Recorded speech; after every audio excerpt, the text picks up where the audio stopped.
Salut à toutes et à tous, ici Boris de la Bulle Ludique. On se retrouve pour une vidéo particulière à plus d'un titre. Déjà, je suis debout, ça faisait longtemps que je m'étais plus tapé la motive de faire un cadre un petit peu plus différent que assis là à ma table. Ensuite, j'ai la tête dans le coltard, on va dire, pour être poli. Je viens de donner un concert à l'autre bout de la Belgique. Je suis rentré à 3h du matin, réveillé par les enfants à 6h45. On est frais, on est bien. Et puis, dans quelques heures, je pars en vacances, et ça va être ça l'objet de cette vidéo. Je vais pas très loin, je vais à la mer du Nord, donc je reste en Belgique, mais moi j'ai l'habitude qu'on parte en vacances en famille, et j'ai la chance d'avoir contaminé tout le monde autour de moi avec ce virus bien particulier du jeu de société. Donc quand je pars, j'embarque énormément de jeux, presque trop par rapport à la durée où on reste, vous allez voir, là j'ai une trentaine de jeux pour une semaine, ça n'a aucun sens. Et en même temps, on a 2 enfants, on a une voiture avec un coffre break, mais la place diminue quand même très vite, avec la poussette, ce genre de choses. Et donc du coup, il y a cette idée de comment emporter beaucoup de jeux en peu d'espace. Et puis surtout, on va parler de fond, de jeux de société, de quels sont les jeux que j'avais envie d'amener avec moi en vacances. Allez, c'est parti! Ok, alors avant de parler de jeux à proprement parler, voyons un peu comment empaqueter ces jeux, comment ramener un maximum de boîtes avec soi sans que ça encombre l'intégralité du coffre de la bagnole. Je vous préviens, c'est pas une technique révolutionnaire qui va exploser votre cerveau, c'est plus de l'ordre de « Ah tiens oui, j'y avais pas pensé ». Donc comment je fais? Je vous montre. Simplement, au fil des années, j'ai récupéré quelques boîtes format standard, type Aventurier du Rail et Dominion en l'occurrence, dont je ne me sers plus. C'est des boîtes souvent d'extension. L'extension a rejoint le jeu de base dans la même boîte. Je n'ai pas besoin de ces boîtes. Moi, je suis plutôt team ranger les extensions dans la boîte de base un maximum, gagnant de l'espace. Ça permet de stocker plus de jeux, tout simplement. Et donc, typiquement, il y a une série de boîtes que j'ai récupérées comme ça. Je sais que je peux les abîmer. Cette boîte de Dominion Aventure, j'en ai rien à faire. C'est pas grave si, avec les années, elle s'abîme, je m'en fiche en fait. Elle va juste me servir à ranger un maximum de contenu dépareillé à l'intérieur. Donc qu'est-ce qu'on a à l'intérieur? Toutes sortes de matériel rangé dans des sachets plastiques. Donc on a les plaquettes de The Number, on a les ressources d'Elawa. Évidemment, l'astuce, c'est de mettre les plateaux tout en dessous. Tout ce qui est plateau, tout ce qui est règles, si vous ne connaissez pas les règles par cœur, vous allez les placer tout en dessous, tout dans le fond de la boîte. Et puis, vous mettez les paquets de cartes par-dessus, bien compacts, avec des élastiques. Et puis, pêle-mêle, en connaissant un petit peu le contenu de chacun des jeux, je peux retrouver facilement. Par exemple, là, on a tout ce qui est lié à Expédition, les couleurs de flèches, etc. Évidemment, c'est important d'écrire sur ces boîtes ce qu'il y a dessus. Ça vous sert de checklist.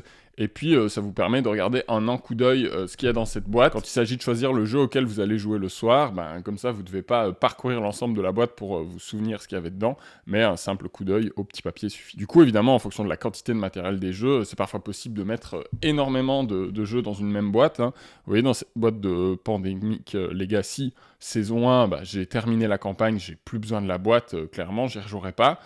Voilà, il y a une bonne douzaine, c'est pas une quinzaine de petits jeux. Bon, les jeux qui tiennent en un paquet de cartes comme Hit de Knizia ou Zero, c'est très pratique. Et les jeux avec un peu plus de matos, comme ici les petites bourgades, on essaye de rassembler ça dans une même zone. Alors évidemment, ça marche pas avec tous les jeux, il y a des jeux pour lesquels il faut la boîte pour jouer. Bon, voilà, je pense à tous les petits jeux de cartes, c'est hyper pratique, vous pouvez en impacter énormément avec cette technique. Je l'ai dit, il y a rien de révolutionnaire là-dedans, mais peut-être que certains n'y avaient pas pensé, et voilà, ça va peut-être vous sauver vos vacances ou vous permettre de prendre encore plus de jeux que ce que vous auriez voulu. Voilà, c'était pour l'astuce Marie Kondo du jour. Au-delà de ça, en termes de jeu, qu'est-ce que j'embarque? On va parcourir ça rapidement. Ça va aussi être l'occasion de faire une petite mise à jour, un peu à la On rejoue ou pas, ou J'aime et j'y rejoue, pour citer des chaînes que j'apprécie, parce que là-dedans, il y a évidemment plein de jeux dont je vous ai déjà parlé. Bon, je passe sur les évidences, j'en ai parlé dans les jeux de l'été, mais Mind Up risque évidemment d'énormément tourner pendant mes vacances. Toujours dans les petits jeux de cartes, un chapitre Les recos des copains. Bestioles en guerre, j'ai jamais joué, j'ai récupéré la 2e boîte pour voir sur les conseils des Incredibles. Je pense que ça va être tout à fait ma cam, ça a l'air super, je me réjouis de l'essayer. Marvel Remix, découvert grâce aux voituriers ludiques, je m'en lasse pas, hein, c'est 5-10 minutes la partie, et pourtant il y a plein de choix, il y a des combos vraiment satisfaisants, le système de badge rend le jeu beaucoup plus accessible qu'un Fantasy Realms à des nouveaux joueurs, je trouve, donc voilà, je vais continuer y jouer avec mon frère, et pourquoi pas initier d'autres personnes. Anami Koji, également découvert grâce aux Incredibles, je viens de faire découvrir ça à un collègue qui était fan du Japon.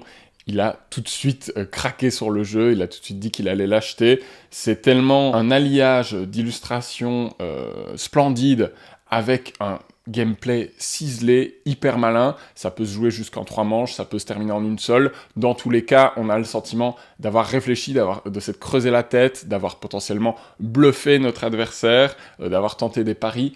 Il se passe plein de choses, franchement, c'est génial. Alors, il y a aussi du District Noir, hein, qui pour moi est une perle incroyable, j'y retrouve un peu les mêmes sensations qu'Anami Koji, je trouve que c'est tendu, il y a du bluff, les situations se renouvellent à chaque partie, en fonction de si les bâtiments sont dans le tirage ou pas, est-ce qu'ils sortent vite ou pas, ça peut créer cette vraie tension autour de la victoire immédiate. Je trouve que c'est un jeu où la possibilité de la victoire immédiate est vraiment bien dosée. Elle va pas survenir à toutes les parties, mais elle peut tout de même survenir, on sait qu'elle est là, on sait que son ombre plane, et je trouve ça beaucoup mieux intégré que dans un Sea Salt and Pepper, par exemple, où on te dit « Ah bah tu gagnes si tu as les 4 sirènes d'un coup », et ça arrive une fois sur 1 million. Bah ici, on sait que les 3 bâtiments, ça peut arriver, et ça crée une tension beaucoup plus palpable autour de ça. Bon, quelques jeux enfants, hein, là ça vous intéresse moins, mais si jamais il y a des parents qui passent par là, Mister X, super chouette petit jeu d'observation. Rock Band, une sorte de Splendor pour enfants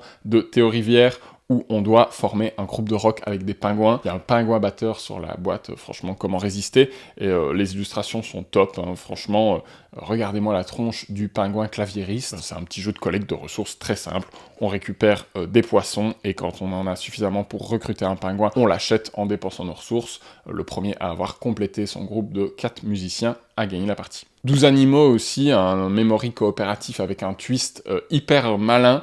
Vraiment, c'est top, j'y croyais pas, j'ai découvert ça dans Plateau, dans le magazine papier Plateau, et franchement, ben oui, c'est un memory où on s'amuse en fait, et qui offre un vrai challenge de coopération. J'ai été hyper impressionné. Et puis il y a un jeu que, à mon avis, je suis le seul à découvrir, mais voilà, j'ai acquis Momalin. J'y ai jamais joué, je l'avais offert à un pote en plus, mais j'avais jamais passé le pas de l'acheter moi-même. Bon bah, je pense que ça va être une évidence, à voir si il remplace Codenames chez moi à 2 joueurs, hein, puisque, vous le savez, moi je joue énormément à Codenames Duo, mais je pense que là, pour jouer en famille à l'heure de l'apéro, ça va être top. Évidemment, beaucoup de jeux d'ambiance, hein, quand on est tous ensemble dans la famille, on est 8, donc il faut prévoir des jeux qui vont jusqu'à cette configuration-là. Il y a Famous, un vieux jeu de Monster Game que j'ai récupéré d'occasion. C'est un jeu de bluff où on va poser des caractéristiques au milieu de la table qui nous font penser à une personne connue. Quand on ajoute une caractéristique, on est obligé d'avoir une personnalité en tête qui correspond à tout ce qu'il y a au milieu, donc quelqu'un de vert, de musclé et de chevelu, on pense à Hulk par exemple, et puis si quelqu'un ajoute la carte Gringalet, ben là d'un coup ça marche plus, et on peut le challenger, lui dire bah vas-y dis-moi à quoi tu penses, alors qui est-ce qui correspond à ces caractéristiques là. Donc je l'ai pas encore testé, mais je pense que ça va être amusant. Platypus qui reprend un peu le même principe mais avec des objets du quotidien et en coopératif. Je l'ai sorti que 2 fois, mais ça avait bien fonctionné. On va essayer d'un peu plus le faire tourner. Un jeu où on peut jouer à très nombreux, ils annoncent jusqu'à 21 sur la boîte, c'est Gambit 7, un jeu de quiz où on n'a pas besoin de connaître la bonne réponse, il suffit de parier sur la personne dont on pense qu'elle s'approche le mieux de la réponse. Je vous en parlais dans la dernière vidéo, c'est un peu vintage, c'est pas facile à trouver, c'était chez Days of Wonder à l'époque, mais franchement ça fonctionne super bien. 0 à 1000 qu'on n'a pas encore aussi poncé que 0 à 100, ça c'est toujours un grand succès dans ma famille, je pense que ça va beaucoup tourner, qu'on va faire le tour des cartes sur la semaine.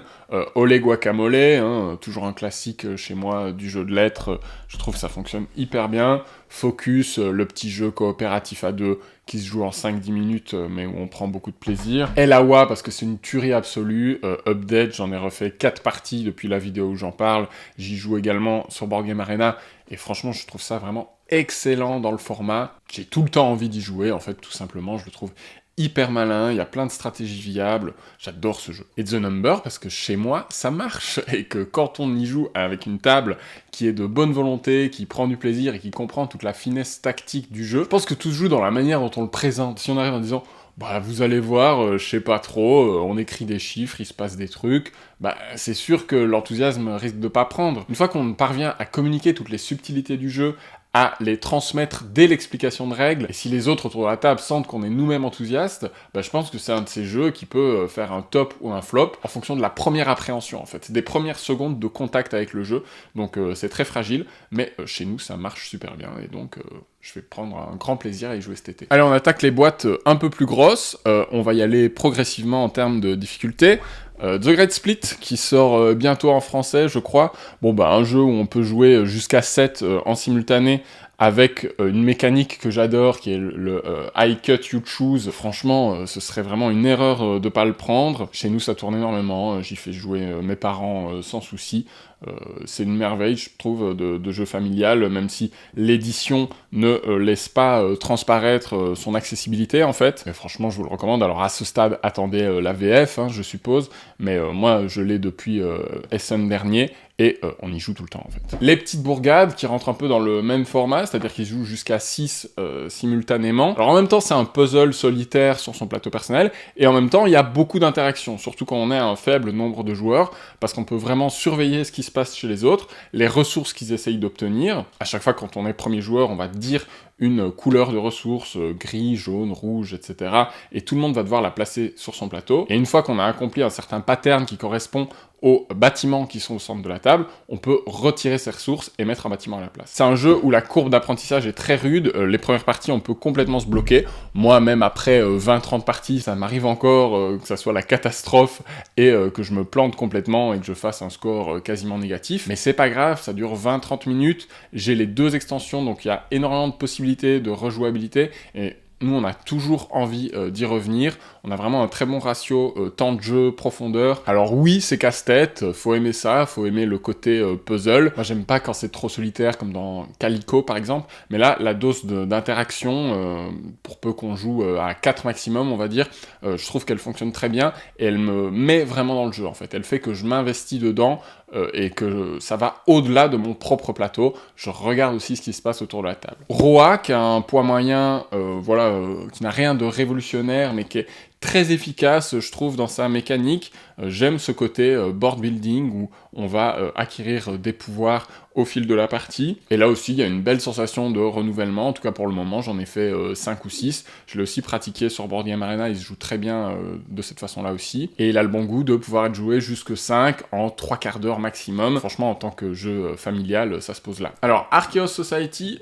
Update, j'y ai rejoué à 3 et surtout en version full avancée. C'est-à-dire que, contrairement à ce qu'il propose dans la mise en place de base, nous, on a carrément mis tous les plateaux en mode avancé, on a joué avec des rôles un peu plus complexes, et là, il y avait de la tension, et surtout, il y avait beaucoup de choses à surveiller, parce que chaque plateau a son petit pouvoir spécial, on se rapproche vraiment d'un jeu initié. Alors, ça m'a fait voir le jeu d'un autre œil, j'ai envie de le pratiquer à plus nombreux. En fait, c'est agréable que la rivière de cartes tourne un peu, et puis le jeu est tellement fluide que finalement, ça s'y prête bien aussi. Donc je reviens un peu sur mon avis, après y avoir joué exclusivement à 2, où j'étais pas tellement enthousiaste. Là, franchement, ça m'a donné envie de le mettre dans le package pour pouvoir le faire tourner 2-3 fois sur la semaine et voir ce que ça donne à 4, à 5, et puis de continuer à appréhender ces pouvoirs avancés pour pas qu'on doive retourner à chaque fois dans le livret de règles, mais que je puisse les expliquer d'une traite. Ça sera d'autant plus fluide et agréable pour les nouveaux joueurs autour de la table. Brian Boru, qui lui aussi se joue jusque 5,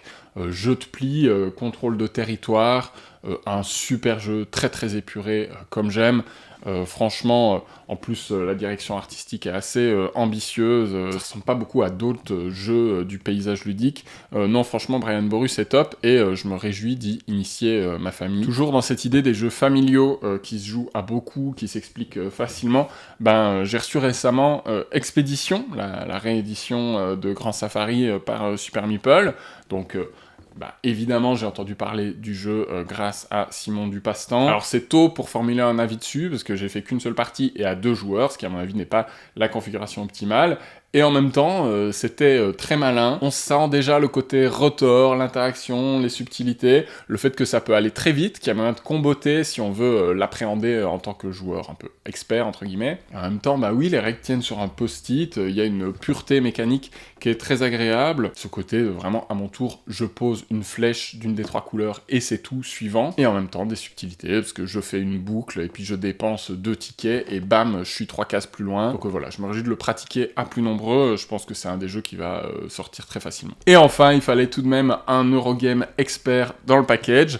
Ben là, c'est Darwin's Journey qui a retenu mon attention. Je viens de recevoir ma version retail. J'ai déjà pu en refaire une partie à 2 joueurs. Alors, oui, c'est pas la configuration optimale, mais la personne découvrait. Moi, j'y avais plus rejoué depuis une des toutes premières vidéos de la chaîne, donc il fallait bien ça pour se remettre dans le bain. Et ici, avec un de mes frangins et sa compagne qui n'ont pas froid aux yeux en matière d'Eurogame, je pense qu'il y aura moyen d'en faire au moins une partie sur le séjour, peut-être 2 s'ils accrochent, donc ça va être cool de pouvoir un petit peu plus rentrer dans le détail de ce jeu qui pour l'instant me fait vraiment d'excellentes impressions. Alors j'entends tous les retours sur le fait que l'exploration est quasiment obligatoire, etc.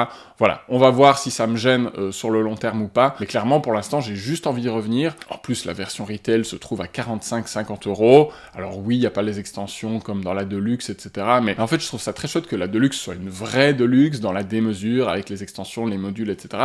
Et qu'en même temps la retail soit vraiment une autre proposition, quoi. Pas juste une version au rabais, mais une boîte beaucoup plus compacte, très fine, facile à transporter, et avec en même temps tout ce qu'il faut pour faire un jeu qui soit assez profond et qui ait de la rejouabilité, parce que il y a ces différentes tuiles de scoring, il y a ces différentes actions spéciales, il y en a moins que dans la Deluxe, certes, mais il y a de quoi faire probablement une dizaine de parties sans se lasser facilement. Et puis en bonus, Power Plants, que j'ai récupéré en solde. Je pense que c'est issu d'un Kickstarter à la base. Le jeu me faisait de l'œil, j'aime beaucoup son graphisme par Apolline Etienne. Il a l'air d'avoir cette pureté mécanique que j'affectionne beaucoup, avec, à son tour, on pose une tuile au milieu de la table, et puis on active les pouvoirs, soit de la plante qu'on vient d'ajouter, et là, on aura un pouvoir plus fort, soit de toutes les plantes autour, et là, les pouvoirs sont un peu moins efficaces, mais on en fait plus d'un coup. Par-dessus ça, on a un jeu de contrôle de territoire, un peu à la Small World, où vas-y, je te dégage. Donc ce genre de jeu, c'est pas pour tout le monde, mais Small World, moi, ça a été un des jeux auxquels j'ai été biberonné au début de ma vie ludique. Le jeu a plein de défauts, mais j'en garde une certaine affection. Et là, juste à la lecture des règles, parce que j'ai pas encore joué, j'ai l'impression que Power Plants propose une expérience plus condensé, moins foutraque, parce qu'il y a 5 plantes, donc 10 pouvoirs qui vont rester les mêmes pendant toute la partie, donc on ne doit pas constamment expliquer les nouveaux pouvoirs qui sortent aux joueurs non initiés. Et puis lors du dernier tour, par exemple, si on se fait éjecter, on gagne 2 points de victoire en compensation, ce qui moi dans Small World me frustre énormément, parce que quand on est dernier joueur et qu'on se fait poutrer, on est clairement désavantagé par rapport au premier joueur qui a fait son tour sans perdre de troupes. Ici aussi, il y a un scoring uniquement à la fin de la partie et pas au fil de l'eau. Donc franchement, il y a plein d'éléments qui font que Power Plants a l'air d'être dans le même feeling qu'un Small World, en peut-être un petit peu plus joueur, un peu moins long, un peu plus accessible, avec un graphisme coloré. Et voilà, moi c'est un jeu qui me tente beaucoup, et je vais essayer de le sortir. Là, lui aussi se joue jusque 5. Alors à 5, ça doit être un peu chaotique, peut-être essayer de le découvrir à 3, ça doit être la config idéale probablement, mais voilà, j'ai hâte de l'essayer. Alors voilà pour cette vidéo qui faisait un peu l'état des lieux du bazar de boîtes vides devant moi, qui ont toutes été empaquetées dans 3 grandes boîtes comme je vous montrais au début. Donc vous voyez que clairement, il y a moyen de mettre des choses dedans, on a de l'Eurogame Expert, etc. Tout ça, ça rentre. Je vous montre l'envers du décor, c'est pas joli à voir. J'espère que cette vidéo un peu plus à l'arrache vous aura plu. Moi, ça m'a amusé de la faire. Voilà, c'était un petit peu improvisé, mais je me suis dit, je vais pas vous laisser encore une semaine sans vidéo. Il faut que je tourne quelque chose avant de partir en vacances. Et puis, on se retrouve à la fin de l'été ou à la rentrée pour des vidéos plus travaillées. Je l'ai déjà dit, j'ai des rétrospectives qui sont en cours d'écriture, mais ça prend beaucoup de temps. D'ici là, abonnez-vous s'il vous plaît, si le contenu de la chaîne vous plaît. Lâchez un j'aime, un commentaire. Dites-moi ce à quoi vous avez prévu de jouer cet été. Et puis, on se retrouve bientôt. Allez, bon jeu chez vous. Ciao!